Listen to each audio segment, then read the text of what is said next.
कि ये मुबारक मजलिस जो बरसों से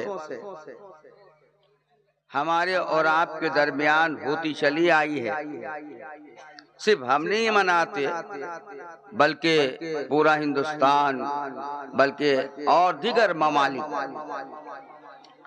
चूंकि गौसे पाक रज़ी अल्लाह ताला अन्हु की शख्सियत एक आला शख्सियत थी, उनकी विलायत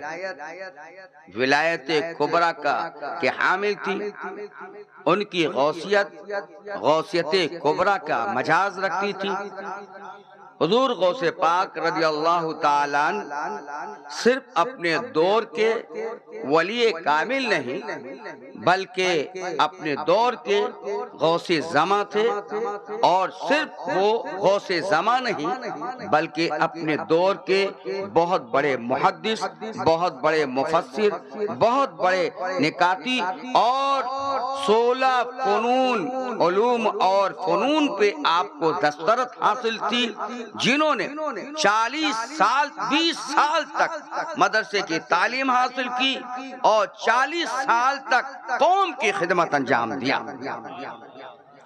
मैं सरसरी तौर पे सिर्फ तारुफ करा दूं ताकि पिछली बातें आपको याद हो जाए। याद रखने की बात यह है कि 470 हिजरी में सरकार गौसे पाक रज़ी अल्लाह ताला अन्हु बगदाद के शहर झील में पैदा, और वहाँ सरकार गौसे पाक रज़ी अल्लाह ताला अन्हु की परवरिश हुई। बाप का साया सर से उठ गया, माँ ने परवरिश की। इब्तदाई तालीम आपने 17 साल तक जीलान में तालीम हासिल की। कहिए सुभान अल्लाह। कितने साल तक? 17 साल की उम्र तक तालीम हासिल की, अपने ग्राम में, अपने इलाके में, झील में। लेकिन उस 17 साल के अंदर क्या सरकारे गौसे पाक ने सिर्फ तालीम हासिल की और कोई काम नहीं किया, या सिर्फ तालीम हासिल की, काम किया और इबादत नहीं की?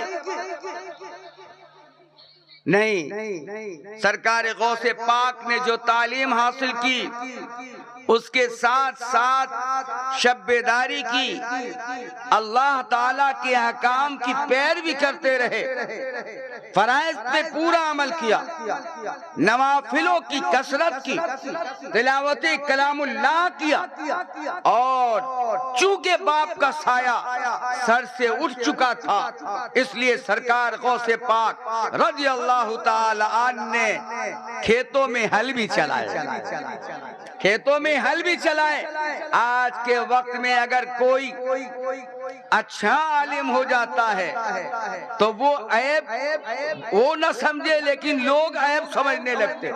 रंदी जी मौली साहब आप क्या काम करेंगे, लेकिन हमारे औलिया अल्लाह और गौसे पाक रज़ी अल्लाह ताला अन्हु ने अपनी यतीमी के हाल को बरकरार देखते हुए भी, तालीम हासिल करते हुए, इबादत की पाबंदी करते हुए आपने खेतों में हल चलाए।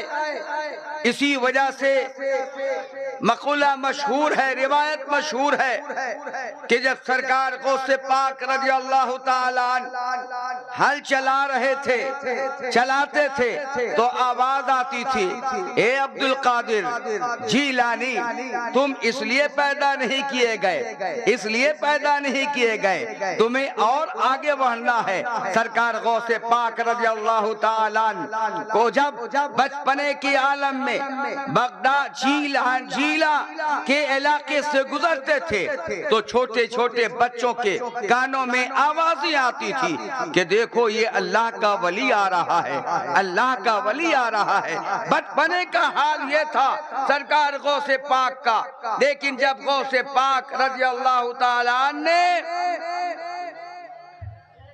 17 साल बिता दिए और कहा, अम्मी जान अब इजाजत मरहमत फरमाए कि मैं जाऊं शहर बगदाद जो इल्मो फन का गहवारा है, जो अरबी अदब का गहवारा है, जहां से फन्ने उलूम के चश्मे फूटते हैं, जो इल्म आगही की आमाज़गाह है, जिससे नूरे हिदायत के चश्मे फूटते हैं, जहां से विलायत की नूर छलकते हैं।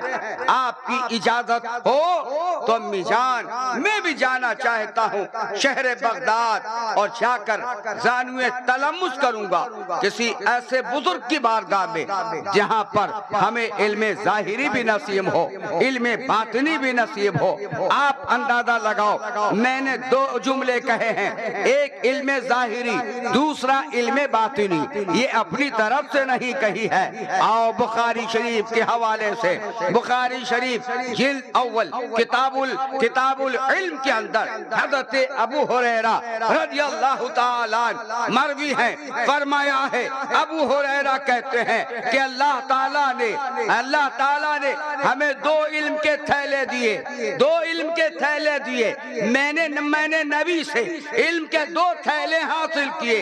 एक इल्म वो था जिसे मैंने फैला दिया है, लेकिन दूसरा इल्म हमने महफूज रखा है। अगर उसको उजागर कर दूंगा तो मेरी गर्दन मारी जाएगी। ए लोगों, तमाम मुहद्दिसीन ने इस बात पे इत्तफाक किया है कि इससे मुराद इल्मे बातिन है, इल्मे तरीक़त है, इल्मे मार्फत है, इल्मे हकीकत है। इसलिए कि आलिम अपने इल्म में उस वक्त तक मुकम्मल नहीं होता जब तक कि उसके अंदर बातिनी इल्म पैदा न हो जाए। सुभान अल्लाह, सुभान अल्लाह।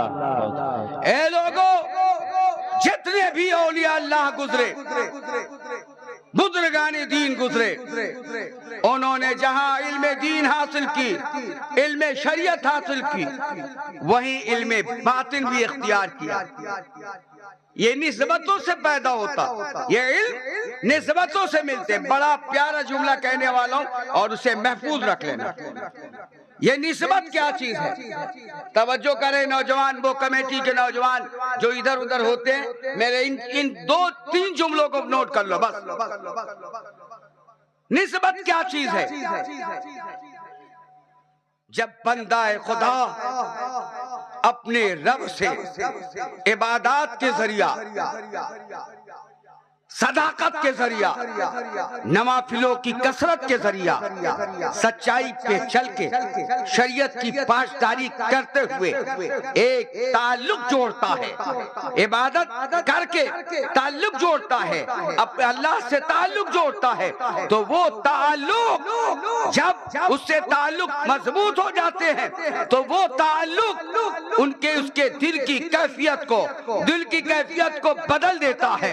और जहाँ तारीख होता है, जहाँ तारीख होती है, उसे नूर से बदल दिया जाता है। वो ताल्लुक दिल के अंधेरेपन को दूर कर देता है, दिल में अंदर उजाला पैदा कर देता है। वो रब से जो ताल्लुक होता है एक बंदे मोमिन का, तो वो जो ताल्लुक पैदा होता है रब्बे कायनात से, उसी को इस्तिलाह तसव्वुफ में निस्बत कहा जाता है। अब किसी को निस्बते इश्क मैसर आती है तो किसी को निस्बते इताअत मिलती है, किसी को निस्बत मूसवी हासिल होती है तो किसी को निस्बत ईसवी हासिल होती है। ये सारी निस्बतें जब एक शख्सियत जमा हो जाती है तो उसी शख्सियत को विलायत मोहम्मदी का दर्जा अता होता है। वो सूद जिसे रब ताला का कलाम कहे, अल्लज़ीना यअकुलूना अर्रिबा ला यक़ूमू इल्ला यक़ूमू यतखब्बतुहु शैतानु मिनल मस, जिसका कुरान कहे कि वो लोग जो सूद खाते हैं, तवज्जो से सुने, जो लोग रिबा खाते हैं, सूद खाते हैं, और याद रखें एक मसला भी, जो सूद लेता है वो भी इसमें शामिल है, जो सूद देता है वो भी इसमें शामिल है, जो सूद का कारोबार करता है वो भी इसमें शामिल है, जो उसकी मुआवनत करता है वो भी इसमें शामिल है। हवाला के लिए तिर्मिज़ी शरीफ नोट कर लेना, वो भी इसमें शामिल। कुरान क्या कहता है कि वो लोग अल्लज़ीना याकुलूना रिबा, जो सूद खाते, कल क़यामत के दिन ला यक़ूमूना इल्ला यक़ूमु यतक़ब्बतहु शैतानु मिनल मस, कल क़यामत के दिन इस तरह खड़े होंगे जैसा कि उसे किसी जिन ने पकड़ लिया हो। जब जिन किसी को पकड़ता है तो झूमता है, अपने सर के बाल नोचता है, हाथे पटकता है, चीख लगाता है। लेकिन ये लोगों, कुरान ने इतनी अहम बात बता दी, उसके बावजूद भी क्या तुम सूद का कारोबार करोगे? तुम्हें अल्लाह पे भरोसा नहीं? तुम्हें अल्लाह पे भरोसा नहीं? अगर भरोसा नहीं है तो सूद की मनहूसियत पे तो यकीन होना चाहिए। सूद का कारोबारी कभी भी फलाह नहीं पाता। सूद लेने वाला, देने वाले दोनों बर्बाद होते। आज अमेरिका सुपर पावर कहलाता है, लेकिन याद रखना इसकी बुनियाद सूद पर कायम है। जिसकी बुनियाद सूद पे कायम हो तो उसे ईरान जैसा हमला मयस्सर होता है, उसकी सारी दुनिया दुश्मन हो जाया करती है। ए सूद पे रुपए चलाने वालों, तुम उस गरीब का ख्याल तो कर लो। तुम्हारा भाई है, तुम्हारा पड़ोसी है, तुम्हारे गांव में रहता है, तुम्हें हया आनी चाहिए, तुम्हें शर्म आनी चाहिए। गरीब मजबूर है, तुम उसकी मदद तो करो, तुम मदद करो। अल्लाह ताला ने कुरान मुकद्दस में इरशाद फरमाया, वला तावनु अलल बिर्रि वत्तक़वा, तुम भलाई और तकवा परहेजगारी पे मदद करो। वला तावनु अलल इस्मि वल उद्वान, बुराई पे मदद मत करना। छठारी के ग़यूर सुन्नी मुसलमानों, तुम भीख मांग लेना, अपने मुसलमान भाई के सामने गदागरी का दामन फैला लेना, लेकिन अपने पड़ोसी से सूद न लेना। तुम भीख मांग के खा लो, वो तुम्हारे लिए जायज है, लेकिन सूद का पैसा न लेना। अगर तुमने सूद का एक कतरा भी पैसे, 1 रुपए भी ले लिया तो याद रखो उसका गुनाह तो अजीम है ही, लेकिन उसकी सजा भी तुम्हें आखिरत में भुगतना होगी और दुनिया में भी सजा पाओगे। आज एक छोटा सा मुल्क इजराइल चंद साल, प्रोफेसर साहब कितने साल से पहले, कुछ साल पहले वो मुल्क बना था, है ना, कुछ साल पहले, यानी मेरे ख्याल से 40-45 साल पहले मुल्क बना इजराइल, छोटा सा मुल्क। और अमेरिका जो सुपर पावर कहलाता है, आप समझते हो ना, अमेरिका सुपर पावर है, लेकिन ये नहीं देखते कि पूरी दुनिया का सूद लेता। और उसी अमेरिका की पॉलिसी थी, और ये पॉलिसी, ये तरीकेकार, ये साजिश, ये पॉलिसी जो चलाई, ये यहूदियों ने कौम बनी इस्राइल के जमाने में भी चलाया था। वही ये यहूद और नसारा है। आज इस्राइल यहूद है, क्रिश्चियन को हम ईसाई कहते हैं। इसको तुम अपना भाई बना रहे हो, इनके स्कूलों में अपने बच्चों को पढ़ा रहे हो, लेकिन तुम जानते नहीं कि ये अल्लाह के भी दुश्मन हैं, रसूलुल्लाह के भी दुश्मन हैं। अगर से बज़ाहिर अहले किताब हैं, लेकिन आज के दौर के ये मेरा इशारा, आज के दौर के यहूद और नसारा काफिर हैं। इन्होंने बहुत जुल्म और ज्यादती की है अहले इस्लाम के ऊपर, और आज भी इनका इरादा है। इन्होंने मुसलमानों की यकजहती को तबाह करना चाहा, इन्होंने मुसलमानों के जोड़ को खत्म करना चाहा, एक कबीले से दूसरे कबीले को लड़ाया। आपको मालूम नहीं कि सुल्तान नूरुद्दीन, वो भी गौसे आदम का जमाना गुजरा है, सुल्तान नूरुद्दीन एक अल्लाह के वली जिंदा दिल बादशाह थे। उन्होंने जब बैतुल मुकद्दस को कब्जा करने के लिए, आजाद कराने के लिए एक जत्था तैयार करके हमला किया, तो मैं बहुत दिलचस्प बात बता दूं। आज कहने वाले लोग कहते हैं पीरों के यहाँ मुजाहिद नहीं होते, पीरों के यहाँ सिपा सालार नहीं होते। पीरों के रद्द करने वाले लोगों, हकीकी मानों में उन खानकाहों में जाओ जहाँ से शरीयत और तसव्वुफ का चश्मा टूटता है। तुम्हारी निगाहें खीरा रह जाएंगी। कसम खुदा की, यही वो खानकाहें थी जहाँ से इस्लाम के उलूमे दीनिया के वारिस आलिम पैदा हुए और तरीक़त और मारिफत के इमाम पैदा हुए। वही खानकाहों से मुजाहिदीन इस्लाम पैदा हुए। मैं कहता हूँ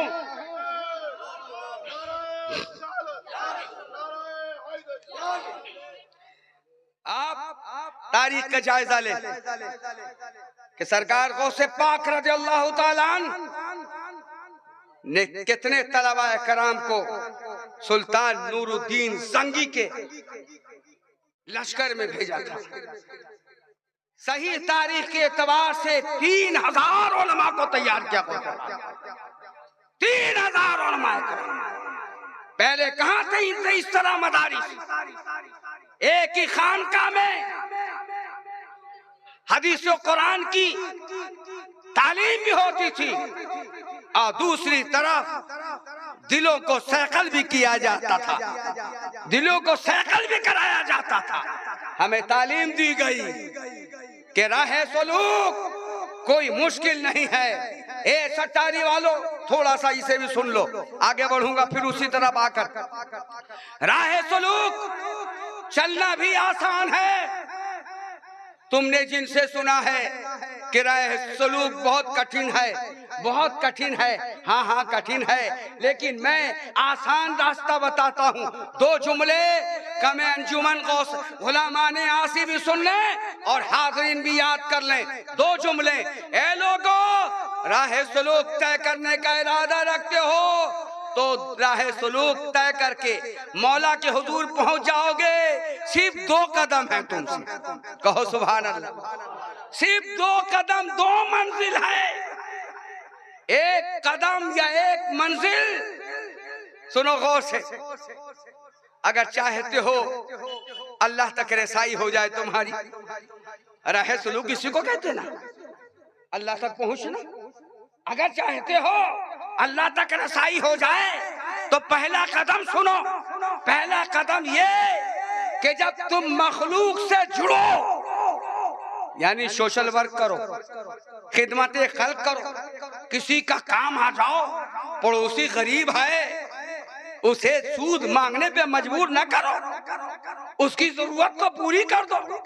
गरीब है जिसकी बेटी की शादी नहीं होती, अल्लाह तुम्हारे बैंक में रखे हुए मालों को भी जानता है, अल्लाह तुम्हारे छुपे हुए खजानों को भी जानता है।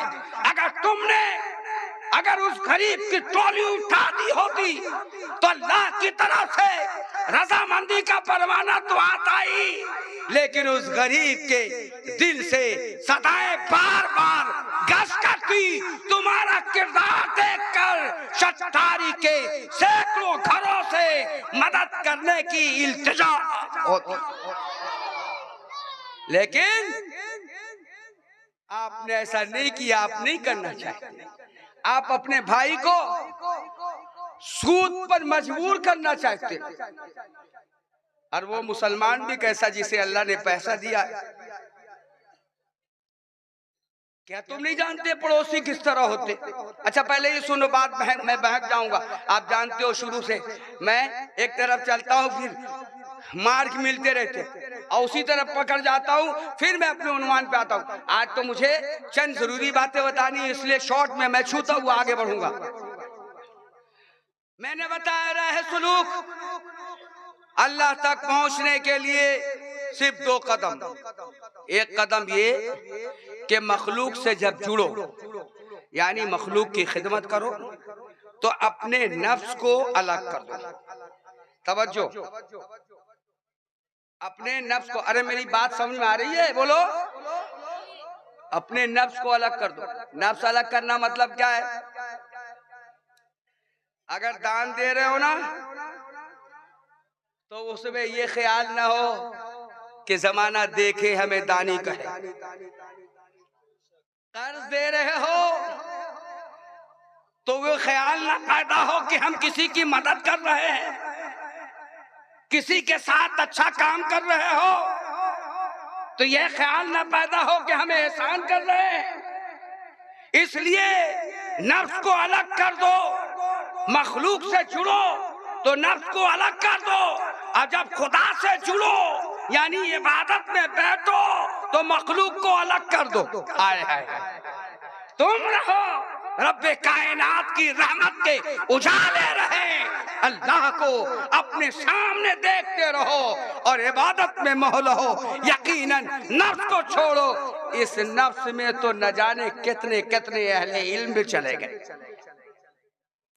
अहले इल्म भी चले गए। खानकाहों में तालीम सिर्फ यही दी जाती है। नफ्स अगर मोटा हो गया ना तब बड़ा मुश्किल होता है। आदमी दान भी देता है ना तो वो 100 का नोट देगा तो वो खोल कर देगा। कल तक गरीब था, आता था पीर साहब के साथ जाता था, आज मालदार हो गया तो अकड़ने लगा।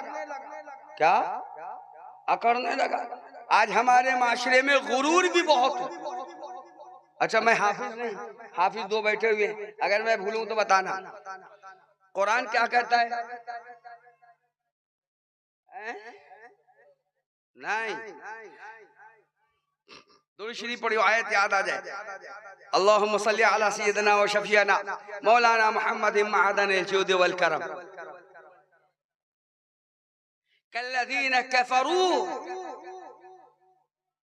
खरजू मिन दियारिहिम बतरऊ व रियाअन नास। ये अल्लाह ताला फरमाता है। इससे पहले वाला एक जुमला छूट रहा है लेकिन मफहूम बता दूंगा मैं। अल्लाह ताला ने क्या फरमाया? ए मुसलमानों,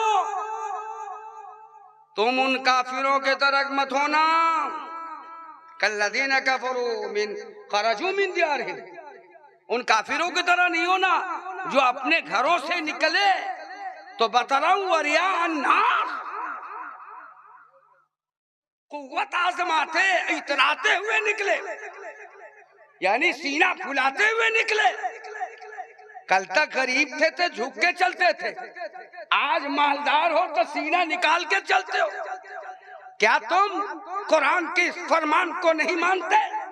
कुरान कहता है मुसलमानों, उन काफिरों की तरह मत होना जो अपने घरों से निकलते तो तकब्बुर लेकर निकलते, इतराते, तकब्बुर करते। ए लोगो, तुम्हें खानकाहों से और सरकार गौसे पाक के तैयार से, खानकाहे गौसिया से यही मैसेज लेना चाहिए कि हमें खानकाहों में झुकना सिखाया जाता, मेरी मुराद आजिज़ी सिखाई जाती है। बंदा, अल्लाह बंदे के आजिज़ी को पसंद करता है, अल्लाह बंदे की खाकसारी को पसंद करता है। अल्लाह इन्नल्लाह ला युहिब्बुल मुतकब्बिरीन, अल्लाह घमंड करने वालों को पसंद नहीं करता, अल्लाह तकब्बुर करने वाले को पसंद नहीं करता। दौलत के नशे में चूर रहने वाले लोगों, अपनी इमारतें बनाने से पहले अपने पड़ोसियों का ख्याल कर लो। जो सूद लेने पे मजबूर हो गया है, इमाम आजम अबू हनीफा ने अपने पड़ोसी का ख्याल नहीं किया था। यहूदी था पड़ोसी, लेकिन जब इमाम साहब आए मुल्क शाम से तिजारत करके बहुत माल लेकर, तो देखा कि हमारा पड़ोसी जेल में है। पूछा भाई क्या बात है, किसी वजह से जेल में गया। इमाम आजम तशरीफ ले गए, अब पैसे देके उसे छुड़वा लाए, उसके घर पहुंचा दिया। कुछ ही दिनों के बाद जब उस यहूदी पड़ोसी ने इमाम आजम के किरदार को देखा, इमाम आजम के अखलाक व अतवार को देखा, और घर बेचने का इरादा किया तो उसने बोली लगवाई। लोग जमा हो गए, कहे लोगों मेरा घर नीलाम हो रहा है, मैं बोली लगाता हूँ। कहा कीमत क्या है? कहा 20,000 दिनार। कहने लगे लोग कि हाँ तो इस इतनी जमीन और इतने बड़े मकान की कीमत 10,000 है, तुमने डबल दाम क्यों रखा? कहे लोगों सुनो, मेरा पड़ोसी इमाम आजम अबू हनीफा है। कहो सुभान अल्लाह। जब मैं घर बेचूंगा तो हमसे मेरा पड़ोसी भी छूट जाएगा, और तुम जब घर लोगे तो इतना उम्दा पड़ोसी भी तुम्हें मिल जाएगा।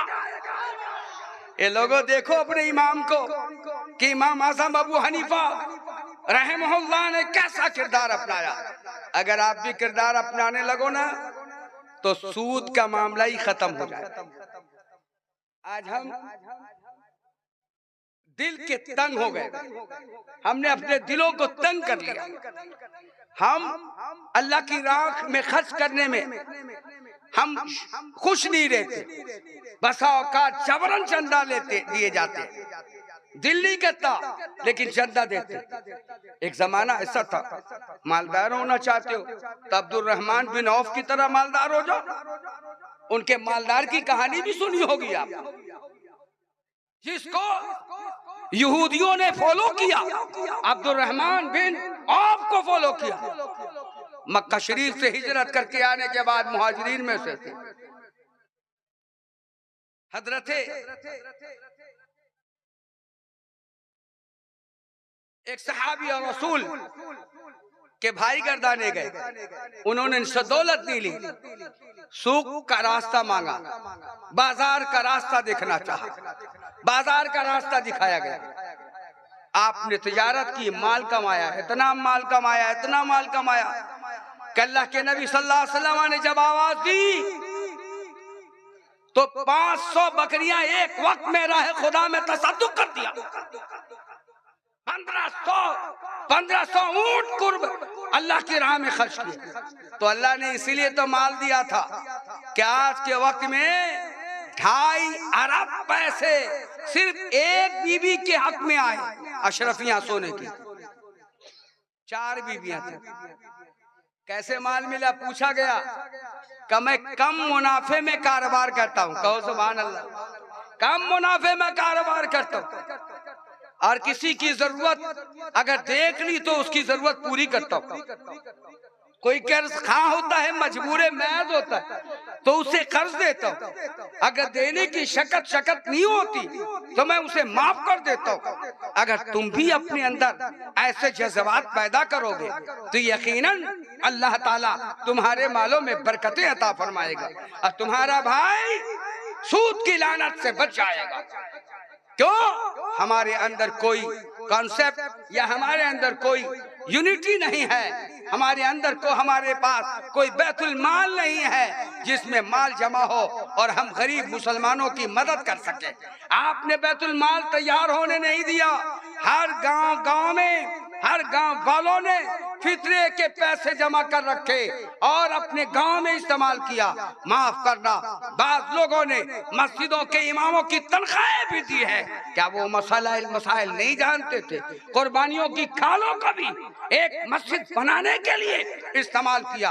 अगरचे शरीयत ने जरूरतन जायज करार दिया है, लेकिन ये लोगों वक्त जरूरत थी कि आज हमारे दरमियान बैतुल माल होता जिसमें हम अपना माल जमा करते तो हम गरीबों की मदद कर सकते। हमने वो कदम आगे नहीं बढ़ाया जिसकी हमें जरूरत थी। सूद पे बैंड लगाने से पहले हमें औलाद को आज़म करना होगा कि हम अपने भाइयों को की मदद के लिए तैयार हो। दूसरी बात यह जरूरी थी कि शराब और जुआ, हमारे यहाँ जुआ हद से ज्यादा तजावुज कर रहा है। आज लूडो भी खेलते हैं ना, आप खेलते हो ना लूडो, बच्चे खेलते हैं, वो भी जुआ है। हुजूर अक़दस सल्लल्लाहु अलैहि वसल्लम ने फरमाया कुल्लु लहविन हरामुन, हर वो खेल, अब ये मैं ब्रैकेट लगा रहा हूं समझाने के लिए आपको, हर वो खेल जिसमें शर्त हो, शर्त लगाई गई हो, वो हराम है। अब आप सोचो मेरे दोस्तों कि आज लोग क्रिकेट मैच होता है कहीं तो शर्त लगा लेते हैं, अगर इसने एक बॉल मारा कामयाब हुआ ना तो हम तुम्हें खाना खिलाएंगे, या अगर वो नाकाम हुआ तो तुम्हें खिलाना होगा। शर्त लगी कि नहीं लगी? लग गई। ये भी हराम है, ये भी हराम है। आज पैसे से पैसा दे करके कमाते हो, शरीयत ने जायज किया है कि अगर आपके पास 1 लाख रुपए हैं और किसी के पास 54 भी पैसे नहीं, तो पैसा आपका होगा, अब मेहनत उसकी होगी। गौर से सुनना, मेहनत उसकी होगी। तो ये तो जायज है। कब जायज है? कि अगर नुकसान में दोनों जिम्मेदार हो गए तब। अगर पैसा देने वाला बोलेगा नुकसान होगा तो उसी को देना होगा, तो जायज नहीं होगा, तो जायज नहीं होगा। ये लोगों कारोबार करो, लेकिन किताबों को पढ़ लो, पूछ लो, अहले खिरत से पूछो ना। अल्हम्दुलिल्लाह बंगाल में तो तुम्हारे यहाँ दर्जनों नहीं, मैं कहता हूँ सैकड़ों मदारिस है, ज्यादातर फजीलत। और जब से हमने तखस्सुस कायम किया माशाअल्लाह, अब मालदा डिस्ट्रिक्ट में कई मदरसों में तखस्सुस की तालीम भी जारी होने लगी। अल्लाह ताला और बोलबाला फरमाए। ए लोगों, हमें रिबा से बचना होगा और जुआ से बचना होगा। कुरान कहता है यसअलूनका अनिल खम्र वल मैसिर। मफहूम बता रहा हूं पहले। ए नबी आपसे पूछते हैं, मालूम कर रहे खम्र और मैसिर के बारे में, शराब के बारे में और जुआ के बारे में। कुल फरमाइए इस्मुहुमा फीहिमा इस्मुन कबीर। ए नबी आप फरमा दीजिए इन दोनों के अंदर, यानी जुआ और शराब के अंदर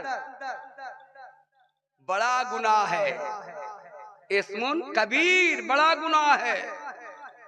व मनाफिउ लिन्नास, हाँ हाँ दुनियावी फायदा अगर लोगों को है भी तो इसका गुनाह व इस्मुहुमा अकबरु मिन नफ़इहिमा। अगर दुनियावी सुरूर आता भी है, दुनियावी फायदा मिलता, फायदा समझ रहे हो ना। अगर जुआ खेला तो कभी जीत गए तो दिल खुश हो गया ना। लॉटरी खेलते लोग, मुसलमान लोग दाढ़ी रखला करती, बड़ी बड़ी दाढ़ी, टोपी। अल्लाह हमारी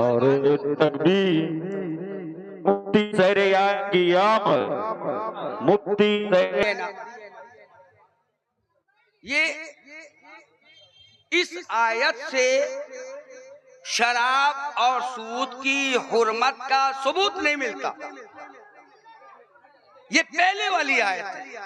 इसके बाद जब शराब और जुए की हुर्मत का सबूत जिस आयत से मिलता है वो आयत है सूरह माइदे की आयत।